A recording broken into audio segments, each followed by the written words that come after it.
Então, tá errado. Botafogo venceu com gol de quem? Venceu com o gol do menino, que foi colocado em campo, sabe por quê? Você sabe por quê que o Kaique foi colocado em campo? Por quê? Porque o técnico, que nem é o técnico, olhou o jogo ali e falou assim, quer saber?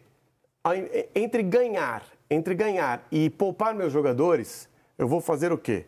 Poupar meus jogadores. E sem querer ele ganhou. E aí, sem querer, ele ganhou. Para com isso. Sim, ele não colocou... Quando ele tira Igor Jesus e coloca garotos... Você viu o estado do gramado? Sim, mas ele não estava querendo ganhar o jogo. Ele estava querendo poupar seus jogadores. E ganhou o jogo. E, apesar de tudo isso, ganhou com o gol de um menino. Mas só que ele terminou a partida, e depois que a gente acompanhar a reportagem, a gente vai falar sobre isso.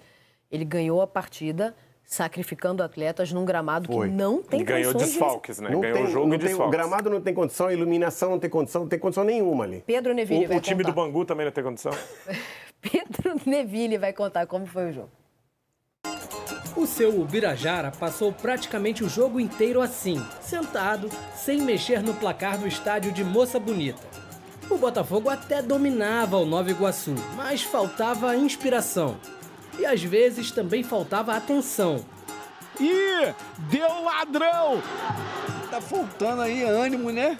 Não entrar ainda no ritmo. O que me preocupa mesmo é que eu quero um técnico. John Textor, imploramos um técnico. Tem Recopa no final do mês. Queremos esse título. O Botafogo ainda teve que lidar com um problema a mais na partida. Uma série de lesões. Logo no começo, o zagueiro Bastos levou uma pancada no joelho e saiu. Era o jogo de volta dele, depois de mais de 2 meses fora por uma lesão na coxa. Depois, o atacante Arthur colocou a mão na coxa e pediu para sair. O Serafim, que tinha entrado no lugar do Bastos, também se lesionou. O Vitinho sentiu dores na virilha e continuou jogando mesmo assim. Muito difícil pela qualidade do gramado, acaba se tornando um jogo mais de contato físico, um jogo mais de duelo. Infelizmente, através desses duelos, tivemos algumas baixas hoje. Em nota, a diretoria do Botafogo criticou as péssimas condições do gramado do estádio de Moça Bonita, em prejuízo à preservação física dos jogadores, e cobrou providências da organização do campeonato. No primeiro tempo, a melhor chance do Botafogo foi com Savarino. O chute do João Lucas, do Nova Iguaçu, também levou perigo. Seu Birajara, pelo que o senhor viu no primeiro tempo, segundo tempo, o senhor vai se levantar e mexer no placar? Pretendo, né? Pelo menos vai fazer alguma coisa, né? O goleiro do Nova Iguaçu, Lucas Maticoli, mantinha o 0 no placar, com boas defesas e com uma artimanha. Quando o Ian fez pênalti em Matheus Martins, o goleiro recorreu à sabedoria da garrafa d'água para defender a cobrança do Savarino. Perna direita, pegou! Ele tinha anotado em que canto deveria pular. O Savarino destro chapada, que foi o canto que ele bateu, né? A gente entra preparado, sabendo, né, onde são os pênaltis. Às vezes eles mudam, né? Eles sabem que a gente estuda também. Vai começar a pensar em variar mais? Sim, a verdade vou começar a variar, mas isso não me deixa com medo de continuar batendo. Só que o garoto Kaique roubou o protagonismo do jogo. Aos 45 do segundo tempo, ele aproveitou o cruzamento do Savarino e, enfim, fez o seu Ubirajara se levantar da cadeira. 1-0 para o Botafogo, placar final. E olha a disparada do garoto Kaique, de perna esquerda, tirou do goleiro. Cara, isso daí é trabalho coletivo, não foi só eu, mas toda a equipe, e fico muito feliz em fazer meu segundo gol pelo Botafogo. O resultado fez o Botafogo ultrapassar o Nova Iguaçu na tabela e entrar no grupo dos que se classificam para as semifinais do Campeonato Carioca. Espero que agora a gente consiga disputar, manter e, quem sabe, disputar aí o primeiro lugar nesse turno. Viu? Vitória muito importante, ainda que, segundo o Lofredo, sem querer. Vitória culposa, né? Isso, culposa, sem querer, não é sem querer. Não é sem querer. O Kaique aproveitou uma noite em que o ataque do Botafogo foi mal. Não, é claro que você quer ganhar, mas a primeira intenção, e tem vários técnicos fazendo isso,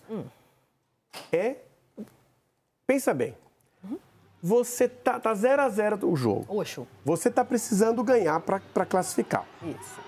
Você tira o Igor Jesus para colocar um menino da categoria de base? Então. Dentro condições normais de temperatura. Esse jogo é não, nesse condições normais de temperatura e pressão. Você precisa ganhar o jogo. Você viu a quantidade. Bastos se machucou. Você viu? Não, tem que entender o contexto do... Não foi porque as lesões foram musculares. Sim, mas ele agora está lidando com atletas machucados. Sim. O gramado de ontem tinha um potencial enorme para tirar jogador da partida, não tinha? Moça bonita, gramado feio, né? Isso. Bonita é grama, não tem nada. Ele tirou o Gregory, colocou o Newton. Isso. E tirou o Igor Jesus e colocou... sem contar por lesão, né? Então. E colocou o Kaique. Tá? O Newton, aliás, é outro jogador que foi bem nesses times catados aí. Que o Botafogo tem direito ao catado, tá? O Botafogo começou depois da temporada. O Botafogo tem todo o direito teria todo o direito de usar o time catado mesmo. E o Newton também apareceu bem. Essa foi a primeira bola do Kaique, ele não dominou tão bem. E esse pênalti foi um pênalti mais ou menos, tá? O que o Savarino perdeu. Tem ali uma trombadinha nas costas, mas tem uma atrasada de passada para ver. Sabe aquela história? Ele quis o contato veio. Eu deixei. Né? Ele quis o contato, eu ofereci a oportunidade. Isso. Se você está assistindo no campo como árbitro, você não marca. Mas aí, se você condicionar o VAR, ele vai encontrar um choque. Mas como o árbitro marcou em campo, o VAR com essa imagem também não tira. Né? Também não tira. Sem dúvida. Isso, exato. Né? Posso passar um pano pro Leiria? O goleiro foi bem, hein? Deve, porque ele está sendo massacrado. Eu acho que ele podia criar mais, já dava pra gente ver algo mais autoral, digamos assim, tá? Mas ele tá assumindo uma conta que não é toda dele. Ele vai fazer alguma coisa autoral se ele é interino? Porque a gente não sabe se ele é. Segundo você, meu amigo, ele sabe que é. Sim, interino todos Então, mas interino de trabalho de um semestre, bota interino. Tem treinador fixo que não fica. É a mesma coisa do cara tá esquentando o banco. Tempo que muito treinador fixo. Ele durou mais que o Diniz no Mas ele tá vendo um monte de gente fazer entrevista. Uma coisa, você tá no seu trabalho, aí você vê os caras passando atrás de você, eu vou fazer entrevista pra sua vaga. Mas aí e você tá tentando meter um trabalho autoral. Então, mas é isso que eu tô falando. Eu acho que quanto tempo você vai ter? Não importa. Importa o que você vai apresentar nesse tempo. Então, por isso que eu vou passar um pano pra ele. Quando o Lofredo fala das alterações, eu até concordo, se tirar o Igor Jesus, que é um cara que pode, por mais que tenha tido uma noite ruim, pode te entregar alguma coisa. E aí o Kaique entra, acaba fazendo o gol, tudo bem, e mérito do Kaique, mas ele inicia o jogo com o time titular. Óbvio que tem que ter as ideias dele, parte do desempenho coletivo do time passa pela ideia passada pelo treinador. Mas o ataque também teve uma noite bem ruim, para falar o mínimo, né? Então, essa parte individual da tomada de decisão é a única que não passa pelo Leiria. Então, o time não está jogando o que deveria jogar por vários motivos. Preparação, parte física, desfalques, jogadores que foram embora, jogadores que estão voltando de lesão. Ok, mas passa também pela tomada de decisão individual dos jogadores que ontem foram colocados, pelo menos boa parte do time, da ideia de time ideal para a temporada. E se você for pensar dentro do elenco dele, o Kaique já é uma das opções, das primeiras opções para substituição. Então, assim, ele tá com... O Botafogo vai ter dificuldade essa temporada, porque o Botafogo vendeu o ataque todo. Então, porque as pessoas falam assim, mas só perdeu 2 peças hoje. Não, e os reservas? E quem iria substituir? O plano A e o plano B. Mas ainda que fossem só os titulares, mas só perdeu 2 peças. Mas as 2 peças eram o Luiz Henrique e o Não, perdeu todos os substitutos. Exatamente. Eduardo, Tiquinho e Júnior Santos. Vou voltar aqui no tema... Todos seriam titulares nesse time. Quer dizer, o Tiquinho não por conta do Igor Jesus. É isso. Eu vou voltar aqui no tema das lesões, só contextualizando. No iniciozinho do jogo, antes dos 10 minutos, o Bastos fazia até a estreia dele, era o primeiro jogo, né? Dele na temporada. Leva uma pancada no joelho. Então. Essa virada é feia, hein? As lesões não foram por causa... O jogo foi difícil por causa do gramado. Claro, as lesões não foram por causa do gramado, tá? Essas que a gente viu, de fato, mas... Uma é pancada e outra é muscular, Esse gramado é convidativo. E aí... eu acho que o muscular, com essa puxada do Arthur, o gramado, ele é... Cientificamente, eu não tenho prova nenhuma, tá? Mas o gramado ele fica mais pesado, então é convidativo a esse tipo de lesão muscular. Claro. No caso do Arthur, mas ele também tem o tempo de calendário diferente. É mais tempo de preparação para mim do que o gramado. E aí o Rafael Lobato entra no lugar. O Serafim que tá saindo, né? Eu vou falar para vocês que... falamos das lesões e é claro que isso tem impacto no nível da partida, porque o Botafogo perde 2 titulares, um contratação badaladíssima, que foi o Arthur, o outro Bastos, todo mundo na expectativa da volta dele, né, e tal. Mas, se a gente olhar para o futebol jogado, não chegou a ser maravilhoso, não, tá? Não chegou a ser um Real e Barça. Mas é difícil jogar. Não, é porque futebol. A gente faz as ressalvas das lesões, olha, mas tava ruim o jogo. Quem marca um jogo para esse horário, em Moça Bonita, com esse gramado, com a iluminação que tem Moça Bonita, com a dificuldade de ir e vir no Rio de Janeiro, principalmente nesse horário, não quer que ninguém vá ao estádio, não quer que as pessoas assistam em casa, porque o campeonato tem todas as suas dificuldades, mas dá para fazer alguma coisa melhor do que isso. Era mando do Nova Iguaçu. O Nova Iguaçu não tem, basicamente, onde jogar. E também ficaria ruim se fizesse esse jogo no Newton Santos. Porque aí seria... Não porque já não tem acontecido. Aconteceu Maricá e Vasco. Seria uma clara inversão de mando de campo, né?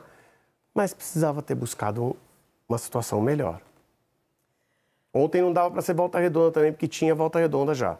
Volta Redonda ia fazer uso de sua casa.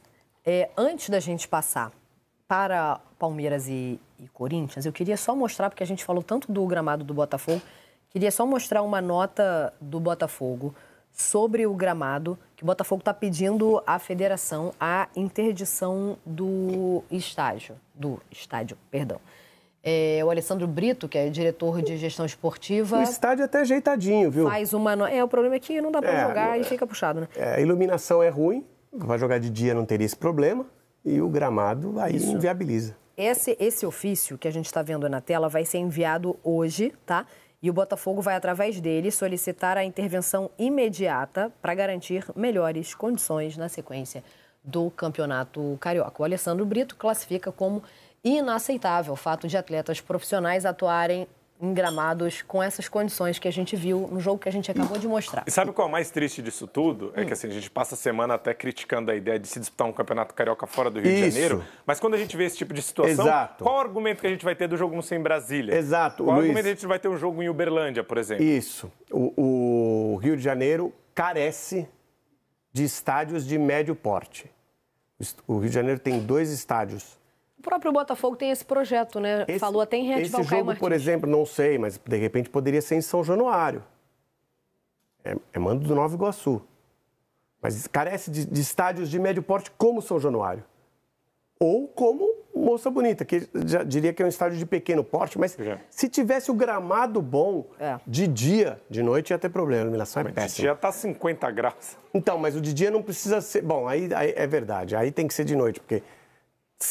Não tem jeito. 6 da tarde já vai ser de noite. Se não tem solução, solucionado o estádio. Não, precisa mas o problema é que a gente está falando não só para público, mas principalmente para os atletas, né, que são os protagonistas do espetáculo. De fato, a gente fala, tem uma questão de segurança para os atletas, né, de integridade.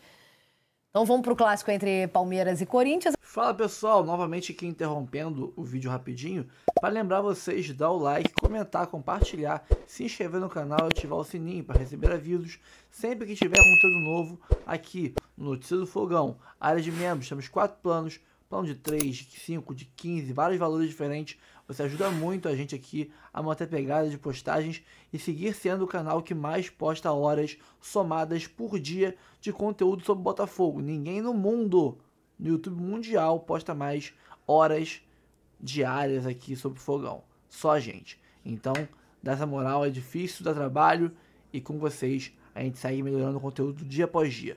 Vamos seguir aqui com o vídeo e depois a gente conversa mais. Muito obrigado, Tonhão, pelas informações. Vamos falar agora de um jogador que interessa ao Santos, interessa ao Botafogo, o meia argentino Roleiser, do Benfica.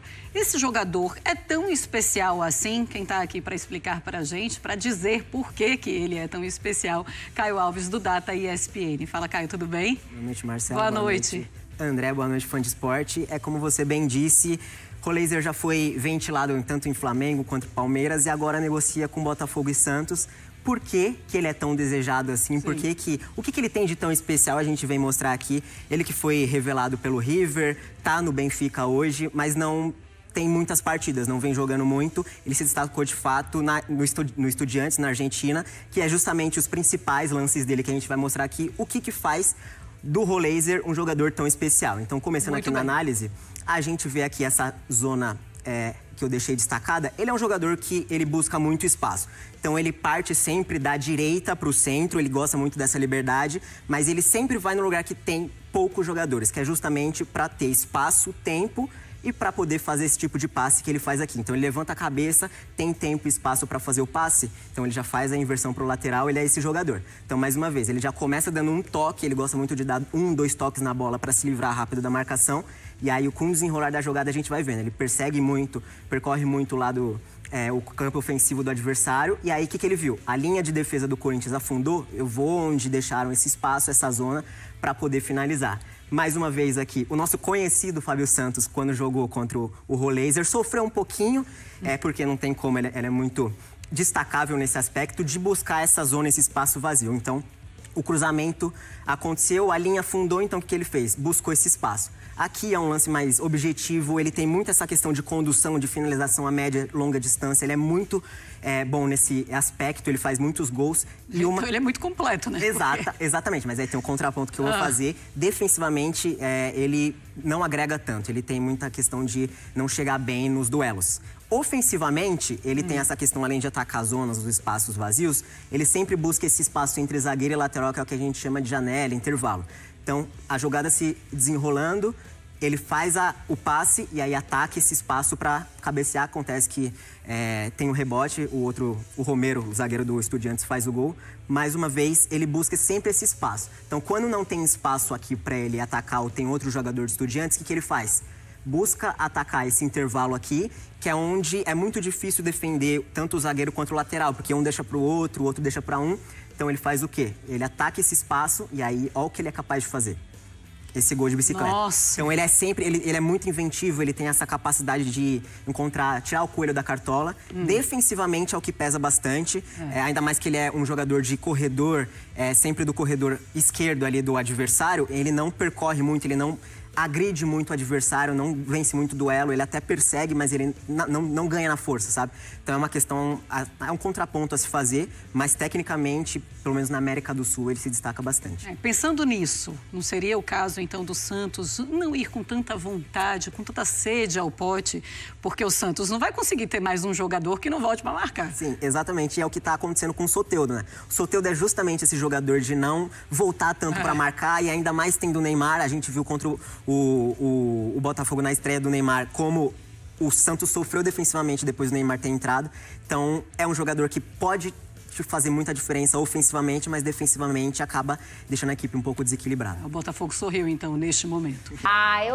Eu vou pedir minha labareda, mas eu não vou pedir muito alta, não. Nem eu quero. Não. Pouquinho. Ganhou, mas... Do fogão. Mas me estressou. Vai classificar, hein? Pô, vou te falar?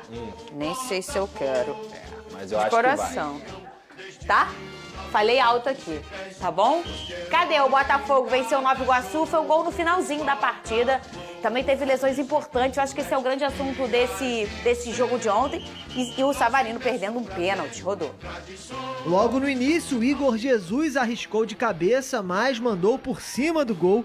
Savarino tentou o golaço, mas exagerou na força. A resposta do Nova Iguaçu foi um chute forte de fora da área, que tirou tinta da trave de John. O camisa 10 alvinegro ainda teve mais uma oportunidade. Savarino invadiu a área e mandou para fora. O Botafogo pecava na pontaria. Matheus Martins recebeu livre na área e mandou no meio do gol. O Cuiabano chutou forte e o goleiro Lucas fez a defesa. Só que aí Matheus Martins foi derrubado dentro da área. Pênalti. Savarino foi para a cobrança e o goleiro Lucas foi no cantinho para salvar. Após perder o pênalti, o venezuelano se redimiu já nos acréscimos. Avançou com velocidade do meio de campo e tocou para Kaique marcar o gol da vitória. Final, Botafogo 1, Nova Iguaçu 0. Ai, meu Deus. E aí eu vi, no mesmo momento que o Basto sai machucado, Pedrosa, a galera lamentando, comentando também a condição do gramado. Isso pode, não é o motivo, ninguém sabe o motivo, mas potencializar talvez uma lesão, enfim. Ô Pedrosa, e ele que no final do ano passado, ele ficou lesionado, o Adrielson entra em seu lugar, ele se recupera, as férias dele foram um pouquinho mais prolongadas e porque o calendário do Botafogo foi um pouquinho diferente. Foi essa imagem aí, Pedrosa, não tinha 4 minutos de jogo. Essa é a lesão do Bastos aí, ó. Que tristeza, hein? Para completar, um pouco depois disso aqui, o Arthur vai dar um pique e não consegue completar. Minutos, e ele sai machucado também, ô Pedrosa. Em 20 minutos, o Botafogo perdeu 2 jogadores, na minha visão, importantíssimos. Esse foi do Arthur, ó. A questão do Bastos, eu até considero que tem mais a ver com o choque do que com o gramado de fato, tá? Eu acho que é um lance de jogo, onde tem a infelicidade ali do joelho acabar virando depois do choque. E aí, cara, é um jogador muito importante. A sorte, teoricamente assim, é que o Jair daqui a pouco tá voltando do Sul-Americano e o próprio David Ricardo também já tá contratado. Então, assim, que não estava relacionado para ontem. Exatamente. Então, assim, eu acho que o Bastos é um jogador que é imprescindível para o Botafogo. Nessa situação não tem como a gente prever nada por conta do choque, mas ao mesmo tempo, pelo menos, se dá para ter algum alento aí nesse sistema defensivo, é que tem 2 bons jogadores para chegar, para começar a jogar. Na ponta é preocupante. O garoto Lobato é bom jogador, mas eu não acho que ele seja do nível do Arthur. Então, assim, o Arthur não deu nem a sua credencial pro torcedor botafoguense. Ele nem conseguiu fazer isso ainda porque ele não teve tempo. E cada vez mais o que eu vejo do Botafogo em campo é a falta do técnico. É um time que está perdendo a sua identidade a cada jogo, é um time que tem tido dificuldades. E isso, obviamente, não tem como eu falar qual é o potencial do Botafogo em 2025. Eu não sei, porque não tem treinador, porque eu não consigo entender como que esse time vai jogar, apesar de ter excelentes jogadores. E cada vez mais eu venho falando aqui no programa, dia após dia. O Botafogo está errando em seu planejamento após mais de 40 dias sem técnico.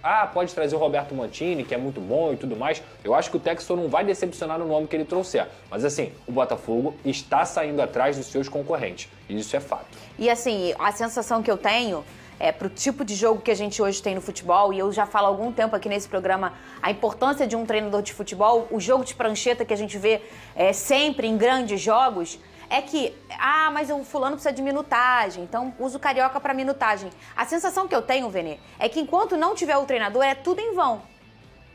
Você vai lá só para conquistar aquele ponto. Na Supercopa, tentar a taça. Aqui, tentar o ponto desse jogo. Não é para dar rodagem, para entrosar, porque quando chegar um outro treinador, aí sim o play, né? Vai apertar o botão do play. Então a sensação é que é um dia após o outro e parece que ficou uma lacuna em branco. E é óbvio que a gente precisa de um ponta, alguém para o lugar do Luiz Henrique, alguém para o lugar do Almada, porque acaba sobrecarregando o Savarino, que era uma peça importantíssima, e passa a ser uma peça que não está performando bem, porque não está no lugar em que ele gosta de jogar, porque ele está tapando um buraco. Então tem várias lacunas, mas você falou tudo, Pedrosa. A essencial é a do treinador, Veneno. Mas, Fernandinha, isso aí não é a sensação, é a verdade. Porque, por exemplo, o Arthur é um jogador que a gente pôde ver ali que sentiu um problema muscular. Gente, o problema muscular é trabalhado também em comissão técnica, preparação física. Com certeza o novo treinador ele vai trazer a sua preparação física. E aí tem a metodologia de trabalho desse novo treinador. Enquanto isso, foi o que você falou, é apenas para cumprir tabela. E outra, essa incumbência que tem o Arthur de assumir a responsabilidade de seu substituto, Luiz Henrique, eu acho até injusto. Porque, embora seja um bom jogador, mas com todo respeito, o Luiz Henrique está muito acima do Arthur. E a gente falar que o Arthur vai conseguir fazer essa função é em vão também, porque como a gente vai saber como o futuro treinador vai utilizar o Arthur dentro de campo? Ele pode entender que o Arthur tem que fazer outras funções e não aquela que o Luiz Henrique estava fazendo de fato. Então eu concordo com vocês, eu acho que o Botafogo está saindo muito atrás. E eu vejo muita gente defendendo a teoria de que com o Arthur Jorge foi a mesma coisa, ele chegou em abril. Gente, quem vai dar a certeza que o novo treinador, chegando em abril, vai ter o mesmo sucesso que o Arthur Jorge teve? E de forma rápida. E de forma rápida. E outra, o elenco é totalmente diferente. O Botafogo está passando por uma reformulação muito grande. Então não tem como ter essa certeza. Quem se encosta e senta nisso do sucesso do Arthur Jorge, eu acho que é errado. Porque quanto mais você demora, mais tempo vai demorar para o seu planejamento ser colocado em prática para 2025. Então eu acho que o John Textor ele precisa correr em relação a isso. Eu entendo que ele está ouvindo muito não por aí, que ele está tentando os treinadores, mas eu acho que chegou o momento de contratar o quanto antes. Até porque tem uma Recopa agora batendo a porta. E na boa, assim, eu considero Supercopa e Recopa mais importante que o Campeonato Carioca. Em termos financeiros, quem paga mais? O Campeonato Carioca nem paga nada ao vencedor. Então, de fato, o Campeonato Carioca, financeiramente falando, não chega aos pés dessas outras duas competições. Por exemplo, o Flamengo, campeão da Supercopa, botou no bolso 12 milhões de reais. Querendo ou não, em um jogo, 12 milhões de reais. E uma taça, né? E uma taça. E eu tenho certeza que a Recopa Sul-Americana também paga bem, porque a Conmebol costuma ter uma boa premiação. Então, acho que o Botafogo precisa acordar e contratar o treinador o quanto antes. E vai se comprovando um dos aspectos que o Campeonato Carioca tem se notabilizado. A lesão de jogadores importantes dentro desse campeonato. Mais uma vez, o Botafogo, eu não sei qual é a gravidade da lesão do Bastos. Eu não sei, porque pela imagem parece ser algo grave. A torção que acontece ali. E mais uma vez, como o Vasco sofreu no ano passado, como outros jogadores que ao longo da temporada jogaram muito o Campeonato Carioca, como o Everton Cebolinha, e depois acabaram tendo lesões e não conseguindo performar durante o ano inteiro. De La Cruz, Paulinho Jair, como eu falei aqui do Vasco. Então assim, cara... É inacreditável que esse campeonato causa de dano para os clubes grandes. E aí você falou na questão do Arthur Jorge, tem 2 pontos ali. O primeiro é da gente nunca saber quanto tempo um treinador vai demorar para acontecer. O Arthur foi rápido, mas poderia não ser. O Luiz Castro demorou um pouco mais. E em um outro plano, que eu acho que é muito importante também, é que enquanto não chegava o Arthur, tinha o Fábio Matias. Que era um cara que estava conseguindo dar conta do recado, eu digo, em resultados, num momento importante que era na pré-Libertadores ali, algum momento da Libertadores, fez resultados importantes, era um cara que depois disso até acabou indo voar mais alto, tá no Juventude, treinador e agora está no Juventude. Então, a gente já sente um Gleri um pouco mais... imaturo ainda na função e, obviamente, é um profissional que trabalha, se dedica e vai evoluir, como todo mundo na vida evoluir na sua profissão, mas ainda está num momento embrionário ali para estar num profissional à frente do Botafogo. Eu percebi o Fábio Matias mais avançado, mais evoluído, mais experiente para essa função. Tem contratação no Botafogo, quem conhece o cara com certeza está aqui do meu lado, né? Esse pepino eu vou jogar de novo para você. Botafogo anuncia a contratação do atacante Juan Cruz, que estava no Ludogorets, da Bulgária, e assinou contrato até o fim de 2028. Ele tem 23 anos, fica até o fim de 28 no Botafogo, e está desembolsando o Botafogo cerca de 8 milhões de euros, 48,3 milhões de reais. Ele é formado nas categorias de base do Santos, iniciou a carreira como profissional na Vila Belmiro. Ou seja, embora ele tenha esse nome de gringo, né? Juan Cruz, mas ele é brasileiro, né? Passou pelo Vasco. No Santos. Que tal, hein? Boa Quais sorte. São as suas memórias dele no Vasco, hein? Muito boa sorte ao torcedor do Botafogo. Assim, eu sou um cara... É bagre, é? Não dá pra falar isso. Nem gosto de falar isso de atleta. Porque se o cara já chegou lá, ele já é diferenciado. Não tem como.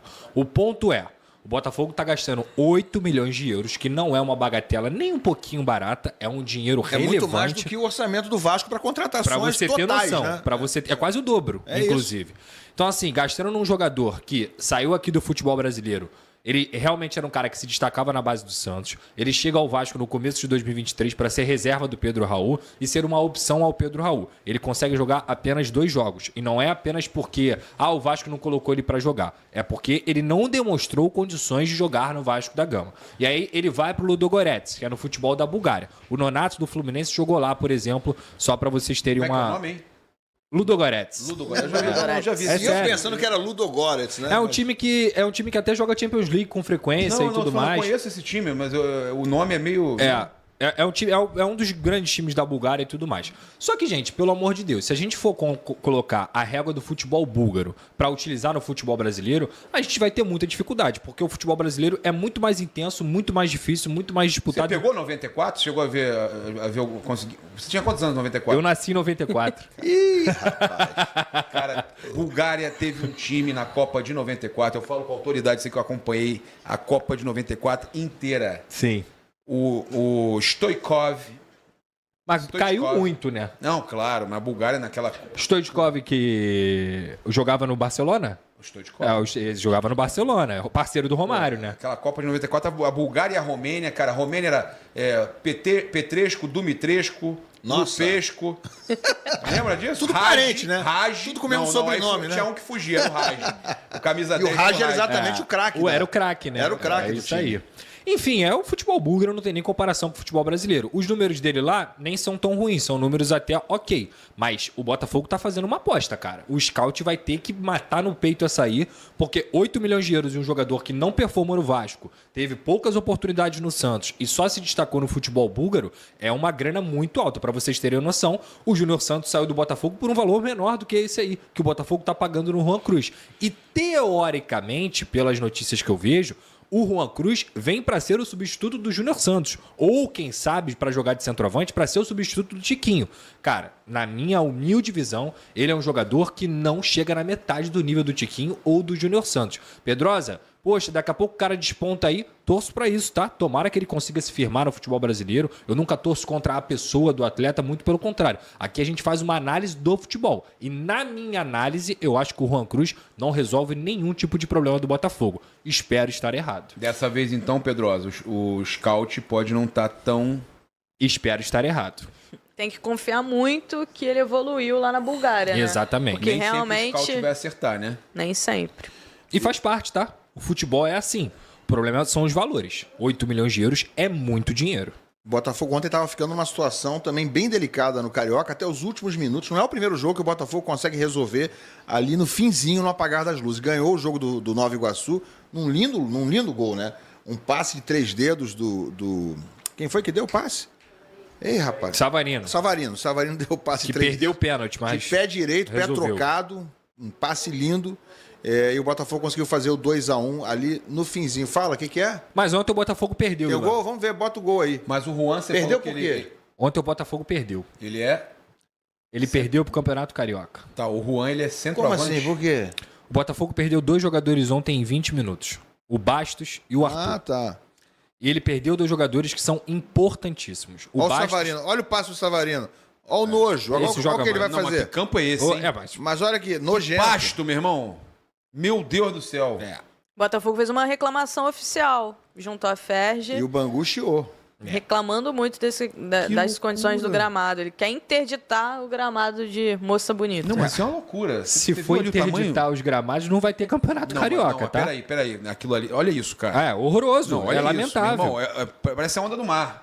E o Ilan fica bolado que eu critico o Campeonato Carioca. Ele fala, não, o Campeonato Carioca, o melhor estadual. Fala do meu Carioquinha não, cara. O melhor estadual. O mais charmoso. Os caras nem se preocuparam em passar um aparador ali, né? Lamentável. Gol no finzinho, 1-0, o Botafogo venceu o Nova Iguaçu e aí... Kaique. E aí chegou a quarta colocação com 12 pontos, está no G4. O G4 agora está com 3 grandes, né? Está com Flamengo, Vasco e Botafogo. E o Volta Redonda, intruso, só que o Volta Redonda é o líder, embora tenha um jogo a mais do que Flamengo e Botafogo. Ambos também estão no G4 e vão jogar na quarta-feira que vem. Se o Botafogo vencer o Flamengo, por exemplo, ele iria a 15. Ele não ultrapassaria o Volta Redonda. Quem pode ultrapassar o Volta Redonda com esse jogo a menos que tem é o Flamengo, claro. O Flamengo pontuar contra o Botafogo, se empatar, ele já fica um ponto à frente do Volta Redonda. Então, ontem o Botafogo venceu por 1-0 e ficou numa situação melhor para chegar também na semifinal do Carioquinha. Gente... Então é isso, pessoal. O Botafogo segue negociando com o Rollraiser, com o Santi Rodrigues e com o Bitelo, tá? O Botafogo que meteu o Miguel ali, a tática de negociação de que estava se ausentando, estava saindo de campo na negociação com os russos pelo Bitelo, após aquele entrave com relação à forma de pagamento da entrada, né, da compra do Bitelo. Eles queriam metade do valor à vista, o Botafogo não queria pagar isso, então o Botafogo saiu, ainda foi atrás de outros jogadores no mesmo setor e deixou os russos de cabelo em pé, preocupados de perder uma possível grande venda que seria esses 18 milhões pelo Bitelo, que além de ser uma boa venda, está insatisfeito no clube. Então, quem quer manter um cara insatisfeito no clube ainda perdeu uma venda de 18 milhões? Ninguém. Então eles ficaram preocupados em perder essa venda e já toparam negociar um valor menor de entrada. E aí a negociação voltou a andar. Não sabemos ainda qual vai ser esse valor, se vai ser um valor atrativo para o Botafogo ou não, mas voltou a andar a negociação. Rollraiser e Santi Rodrigues seguem negociando também. O Botafogo pode ter nos próximos dias novidades sobre esses jogadores. Se Deus quiser. Já pensou? Os 3 chegando na primeira janela ainda. A gente vai ter Savarino, Rollraiser, Santi Rodrigues, Bitelo, Arthur, o Igor Jesus, aí vai ter o Juan Cruz, meio do ano chega o Wendel, aí o negócio fica arrumado, hein? Aí fica arrumado. Pessoal, fico por aqui, obrigado pela audiência de todos, tá? Vamos partir pro próximo vídeo daqui a pouco, mas antes de partir pro próximo vídeo, dá essa moral pra gente, deixa o like, comenta, compartilha, se inscreve no canal e ativa o sininho para receber os avisos de cada conteúdo que pingar aqui no canal do Seu Fogão. Área de membros, 4 planos, planos de 3, de 5, de 15, valores diversos, cabe em todos os bolsos e você ajuda muito a gente aqui a manter a estrutura que a gente tem e a pegada de postagens. Fico por aqui, um abraço a todos e até o próximo vídeo.